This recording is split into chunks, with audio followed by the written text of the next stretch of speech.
welcome back to the main video guys and my YouTube channel. Today friends we are going to talk about guys how can we update notification ringtone sound in our Infinix phone. Guys, you want to update your notification sound, so then how can you update your notification sound in your Infinix phone? In this video guys I will show you guys. So first of all guys, you will have to click on guys your phone setting to update your notification sound. Then guys scroll it. Friends, you can see sound and vibration setting guys, tap here and scroll. Friends, you can see guys your notification sound setting is tap here guys.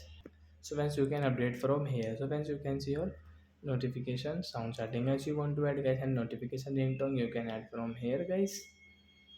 So example for guys, we will click on any ringtone setting. So we will click on guys this down ringtone and okay. So friends, phone notification sound will in his phone notification sound will update, and guys you can adjust your notification volume from here guys. You want to decrease, increase, you can increase and decrease from here guys. So like that guys, you can update your notification sound in your Infinix phone. So that's it guys, thanks for watching, bye.